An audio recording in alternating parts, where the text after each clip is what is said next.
Jen as well. First, I'd like to thank Mark and Jen for including me in this special day. It's been a great year being close with you, Jen, and ever since 8th grade. It's been my pleasure to be your best friend, and I've enjoyed every single minute of it. Also, I believe there's a good representation here about the good times that Mark has had throughout the years, starting from Matt Lambert from high school. It's always good to see you. The 276 guys, as far as Colin and Dr. Ware back there. Can't believe the Dr. 78! Yeah. Kurt Boston. Who else is back there? Yeah. All those guys. And it's always good to see Mark's rugby friends, Corey, all brothers are back there. Ryan Conlon, good to see you, bud. It's just a good representation of some of the unspoken good times, and then the continued good times ahead. Real quick, talk about how me and Jen have kind of developed our own relationship aside from me and Mark's friendship. When Mark met Jen, I'm not familiar with the whole timeline. I was kind of let out of that. I was stationed in Germany at the time, and I knew something was up. And I started seeing some real fruity stuff on Mark's Facebook page. And then I knew it was I knew something was up when he was dug in deep with the parents, because Kathy Turner was all over Mark's Facebook. So I knew he was in it.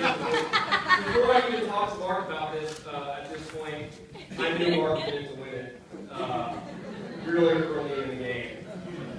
And not many people can understand this, but when you're away from home for long periods of time, regardless of what the situation is, you kind of wish you develop this artificial sense of artificial hope that you just wish things don't change when you're at home. So you're automatically skeptical of things like this, like your best friend all of a sudden talking about some girl, this girl's mom just blowing up his face. So I decided to get Mark call. Seriously? I never made phone calls. You love to knock and asked about who this.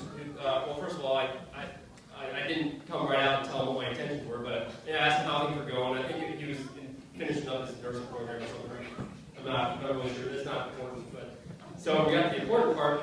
Like, so what's up with this Jen thing? And he had no clue. He was so beat up from the love stick that he had no idea what he was waiting for. Oh man, things are really, really good. Oh boy. And so, of course, me being skeptical as I was, I didn't really meet her until the 4th of July when I came home. And then I really did understand how Mark felt to be so hard. Because how sweet and how caring and how beautiful, and automatically I could honestly see how you guys became best friends. And I'm not surprised that we're sharing this day as quick as we are. And I feel fortunate enough to have had front row seats to the whole entire process. And I just hope that I continue to hold that seat to see you guys grow as a couple and have children. And then one last thing I'd like to say is, I'm not going to sit here and pretend that I understand what it takes to be a good father, a good husband. I've been down that road myself. I happen to have grown up in a house with a good father, and he's sitting back there.